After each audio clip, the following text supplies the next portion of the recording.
Hello, everyone. Welcome. Thanks so much for being here. It is a pleasure and an honor to be here today to talk to you about translating SDT into messages or messaging.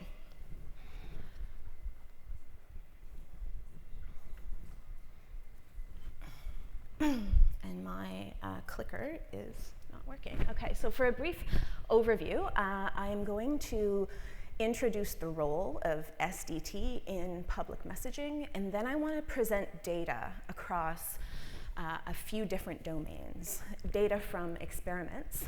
First, in the realm of health and well-being, and in particular, looking at body image, positive body image, or messages to promote positive body image. Secondly, in the domain of environmental sustainability, so looking at conservation-based messaging. And then finally, when it comes to social issues, looking at messaging strategies to promote, not just reduce prejudice, but to promote anti-racism. So what is public messaging? This is almost too broad of a question, really, but here's a start. Really, any verbal, written, oral, visual strategy aimed at directing, influencing, or empowering individuals, populations, and communities. So messaging often aims to be quite persuasive, telling us sort of what to think or what to believe or how to act. Also tends to want to offer information in ways that people might pay attention to. So maybe that's scientific information conveying the benefits and effectiveness of COVID-19 vaccinations. Perhaps it's health or scientific information about the importance of climate change, those kinds of things. So messages can obviously range in content, also in the extent to which they are antisocial and harmful as opposed to beneficial and pro-social. When it comes to public messaging overall, it tends to be well-intentioned. Maybe it's not executed effectively, but generally public messages tend to be aimed at protecting the self, so making healthier choices, eating your veggies, stop smoking, that sort of thing. Protecting others, so making more pro-social choices. Maybe that's making a donation to a charity or not engaging in discriminatory practices in the workplace, as well as protecting the planet, so making more sustainable choices, like maybe it's adopting and installing solar panels or conserving water. So social messages are everywhere, or messaging is everywhere, right? All around us. We're at once able to disseminate our own messages across platforms, like our own personal social media platform, for example. But we're also at the same time recipients of many, many messages, dozens, maybe even hundreds of messages per day. And so we see messaging as central to all kinds of public platforms, as you see listed here, right? Broadcasting, social media, advertising, marketing, campaigns, social movements. So even inciting social action, social change, there's usually messaging involved there, policy, legislation, even word of mouth, and just communication in general. Since messages are ubiquitous and due to their preponderance and also their flexibility to attract and inspire people en masse, really, it's very important that we understand how to do this well, how to do it effectively, and in the most helpful, effective ways possible. So, bridging to SDT, we know that public messaging and communication is often directive, right? It can even be controlling and even shaming. While very few studies have really looked at autonomy, supportive communication, and messaging, we know what they should do in theory, right? Ideally. They should offer choice, rationale, promote intrinsic values, opportunities for self-direction. They should also offer regard for the recipient, right? Unconditional respect and regard. Of course, autonomy support is multidimensional, right? It's intensive, it's dynamic. So a question is, can we really boil it down to a brief slogan or maybe a message of a few sentences? So this has been driving my research the last few years, and I'm asking the question, along with my students, what's the impact of brief, autonomy-focused messaging? So turning first to the domain of health and wellness, and in particular, pro-body messaging, or body-positive communication. In the last decade or so, we've really seen in the mainstream this emergence of pro-body communication in media. I mean, it started much before that, but really in the mainstream as of maybe the last 10 or 15 years. And so researchers have also been starting to look at this idea of body acceptance and body positivity. One of the pioneers of this was the Dove Real Beauty campaign, as well as the various social media accounts like #LoveYourBody. So body positivity is really about rejecting narrowly defined standards of beauty and promoting the appreciation of a diversity of body types and body sizes. There are lots of different body positive messages, especially on social media and in advertising. We don't really know a lot about what they do and whether they actually promote body positivity and body acceptance in the way that they should or that they're intended to do. And so while these messages offer this sort of welcome reprieve from the widespread pressure to be thin, we don't really know about the mechanics of the messages, whether they differ, whether some of them might actually be doing more harm than good. So you're all familiar with this term toxic positivity, right? Good vibes only.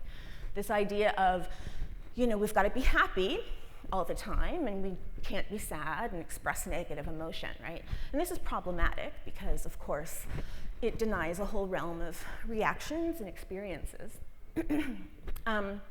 So just like toxic positivity, toxic body positivity can be problematic. And we want to suggest that it can be problematic when it's controlling, right? So it's toward a positive aim or end, but in a controlling or pressuring way. And importantly, it feels controlling when failure to be body confident means somehow you are failing in some way, right? It's like a personal failure, that you're not body positive enough. In contrast to that, body acceptance is really choosing to accept your body as it is, insecurities and all, more room for a realm of feelings and experiences.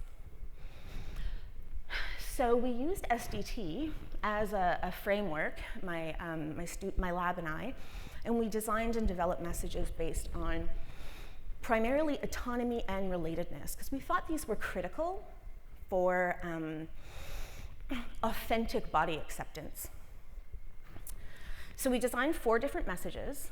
The first one was a thinness idolization message, typical message of thinness as the standard for beauty. The second was a body positivity message that was controlling. So it used pressuring language, telling women that they should be happy and comfortable with their bodies, no matter what the size. And then we had an autonomous body acceptance message, which was more self-empowering, like accept your body yourself on your own terms, in your own way. And then finally, a body acceptance from others message, which was reminding women that other people appreciate them and their bodies as they are. We expected that the 2 need-targeting messages would have more positive body image-related outcomes than the other 2. So we ran 4 experiments. Some of these were independent groups. Some of these were repeated measures. So in the repeated measures designs, all women saw all messages in randomized order, counterbalanced order. These were both British and American samples.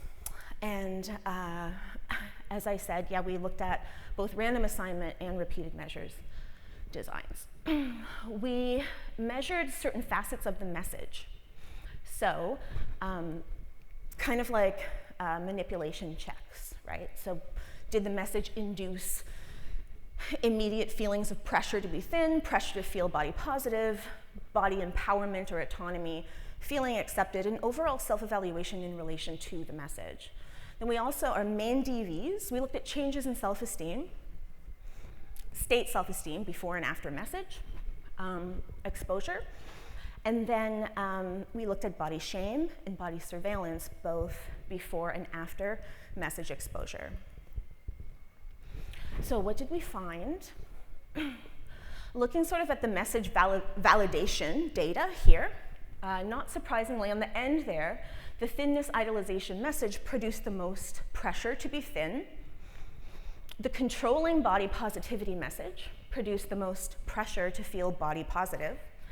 And then the two need targeting messages produced the most positive outcomes, right? More positive outcomes. So more body empowerment, higher self-evaluation, more feelings of being accepted by others. When it came to changes in self-esteem from pre to post message, we saw that the need targeting messages both increased self-esteem from baseline quite robustly, and we replicated that effect across 3 of the studies. And this held for both repeated measures designs and independent groups designs. In contrast, the controlling body positivity message, which was still about accepting your body as it is, right? But in using controlling language, it did not have this effect. And not surprisingly, the thinness idolization did not have a positive impact on state self-esteem or changes in state self-esteem.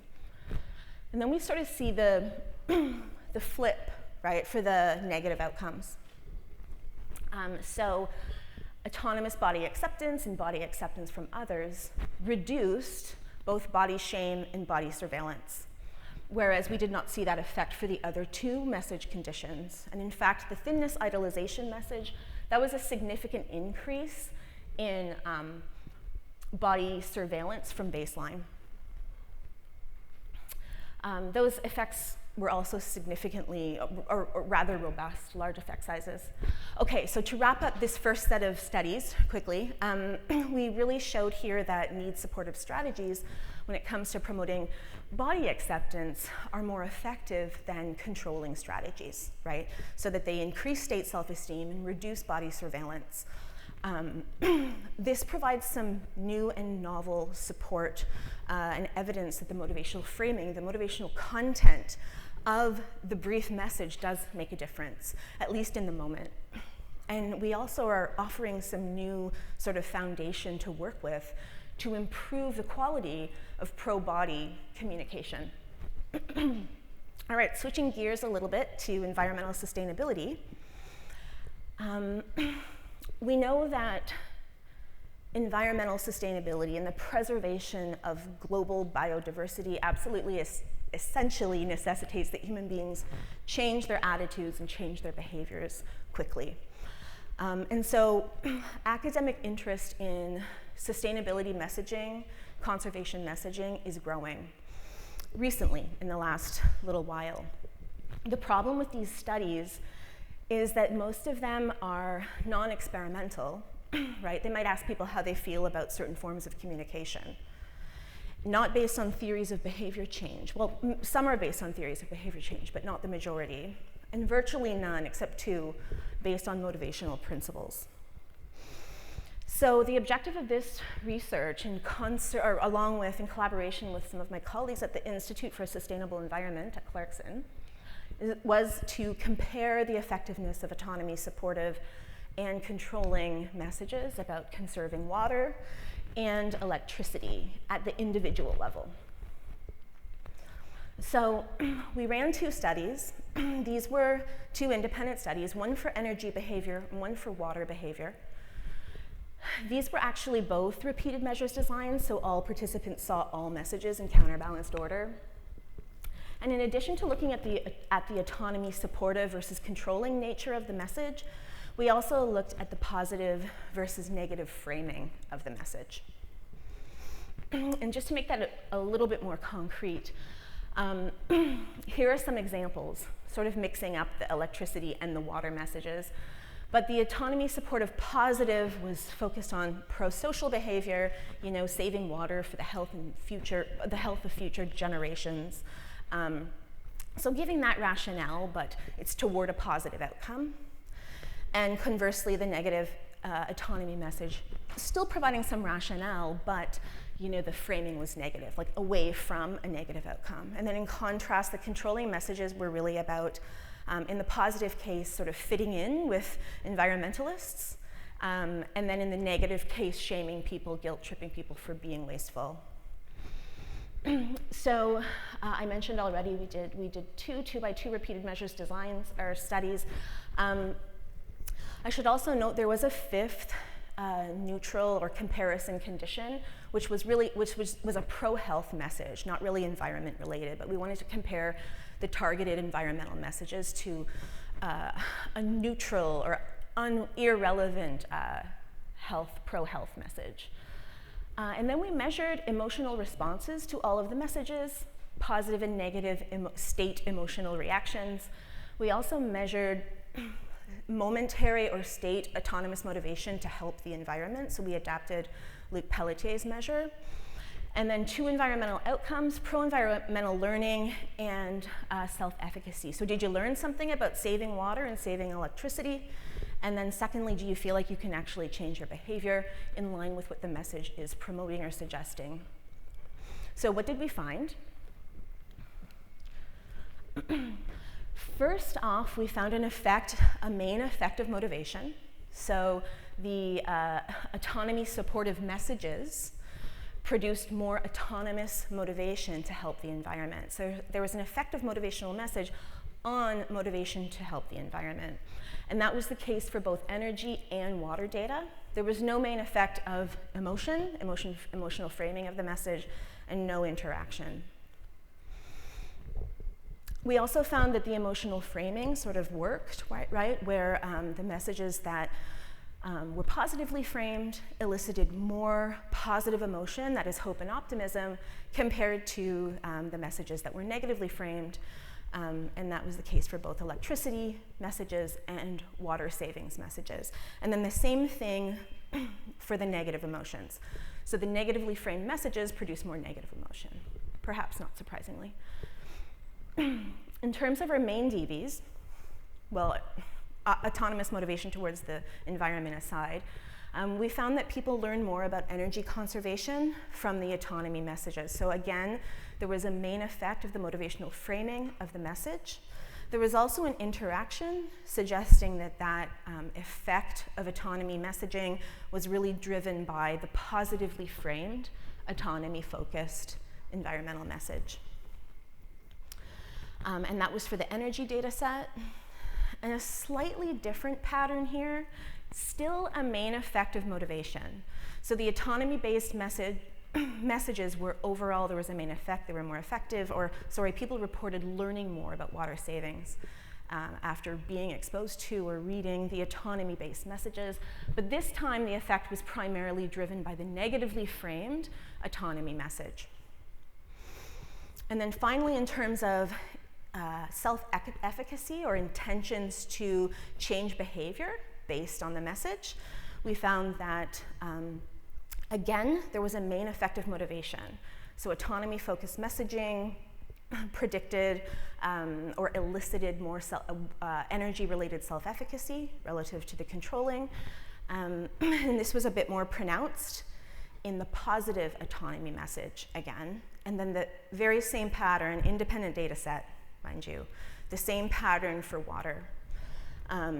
So people reported more behavioral intention, more self-efficacy after exposure to the positive autonomy message. Okay, so wrapping up this pair of studies, we found reliable main effects for autonomy-focused conservation messaging in both saving water and saving electricity, at least when it comes to learning, motivation, and intentions. The emotional framing is a bit more variable. There's maybe some weak evidence that positive autonomy framing might be more effective than negative, but the jury's still out on that one. Okay, so let's switch to the last topic or domain that I want to talk about with respect to messaging is anti-racism.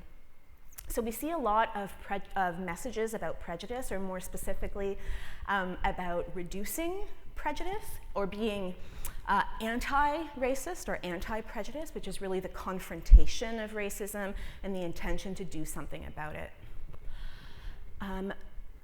About, I don't know, I guess it was more than a decade ago, I ran a couple of studies that looked at autonomy supportive versus controlling messaging in relation to or toward the goal of prejudice reduction, and found that the autonomy supportive messages tended to be more effective in promoting or in reducing prejudice. The controlling messaging actually seemed to backfire and be counterproductive to its goal of prejudice reduction. The issue there, it's a good start, but those messages were really convoluted. They were a whole page of text, very rich. That could be a good thing, but it makes it difficult to understand which aspects of autonomy supportive communication really matter, especially when it comes to brief slogans or brief messaging. So we wanted to sort of tease out different aspects of autonomy supportive messaging in this study. Certainly people are motivated to be anti-racist for a lot of really good reasons. So we split autonomy targeting messaging into 3 different subtypes. We looked at autonomous personal, what we're calling autonomous personal for now. And this was really about self-regulation and self-betterment and self-improvement. This idea that you value anti-prejudice or non-prejudice because you want to be a better person, you want to be more open-minded. So the emphasis is on the self as, growing and becoming more developed. Contrasting that with autonomy interpersonal, this was focused on the outgroup. This was focused on the other. So wanting to alleviate and improve the conditions for those targeted by racism. And so the message here was really about empathic inclusion. And then we compared that with an autonomous social message, where the angle was really to identify and resist social structures that contribute to oppression of racialized targets. And we contrasted all 3 of those messages with a control or external message. It wasn't really that pressuring, it was more normative, where not using shame or guilt, but more about controlling or reducing bias because other people do, right? And most people disagree with racism. Okay, so we had 808 non-Black college students and online participants participate in this independent groups study or experiment that people were randomly assigned to one of 4 messages. These messages were about anti-Black racism. That's why we selected non-Black participants. We looked at various features of the message. So do you like it? Is it trustworthy? Do you identify with the content? And then we also looked at state indicators of allophilia, which is outgroup admiration, respect, kinship, engagement, as well as anti-racism and egalitarianism, which is drawn from the SDO scale, right? The belief that all social groups are inherently equal. We also looked at motivation to be non-prejudiced as a moderator. We expected that the autonomy-focused messages in general would promote more egalitarian attitudes than their controlling message. We didn't really know which of those would be stronger among the autonomy targeting messages. And then we thought that autonomous motivation to be non-prejudiced in the first place might actually enhance that effect. So, yeah, spoiler alert, we sort of partially supported these hypotheses. So what did we find? Those purple bars are the autonomy interpersonal message condition. So that's the empathy inclusion message. That performed the best. It won the competition. It was the only message to stand out. So there were no differences among the other 3. So the empathy framed message produced more allophilia, more anti-racism, and more egalitarianism. We also looked at candidate mediators. So we looked at aspects of the message, right? So attitudes, affective responses to the message, did you like it, et cetera, as well as does it stir action, right? Do you want to share it on social media? Or does it motivate you to want to change your behavior? And so what we found there was that attitudes were not enough. It was really these actionable reactions to the message that drove the link between empathic messaging in anti-racism. Looking at the moderating effects of motivation really quick, because I know I'm running out of time. We wondered if motivation to control prejudice might moderate the impact of the effect of the empathy-based message. So you have data for the empathy-based message relative to the others here, or relative to the controlling message, sorry. And what we found is that yes, it does, but actually those with an external motivation to control prejudice, so they still care about prejudice reduction, it's just that their motivation is maybe not, it's not as high of quality. They had more to gain. They had more to gain by being exposed to the empathic message. And this makes sense if you consider that people with high autonomous motivation to be non-prejudiced are already quite anti-racist to begin with. That difference was still significant, but they already started high. Okay, so empathy inclusion might be the best type of intrinsic or autonomy targeting message, and anti-racism interventions need to think about promoting this type of strategy. Okay, so last slide, just to wrap up. We did not assess objective behavior or behavior change, but nonetheless, findings across studies, across experimental designs, across different domains, and different types of messages that are framed in different ways suggest that autonomy-focused messaging bolsters self-esteem, bolsters learning, valuing, pro-social attitudes, anti-racist intentions. And this provides evidence that maybe we can boil down autonomy support into simple or brief messages or slogans. But future research needs to look at the behavioral effects of this, right? And the duration of the effects. So just to conclude, certainly we know that communication really matters, and in particular, autonomy-focused communication is very important. Okay, thank you so much.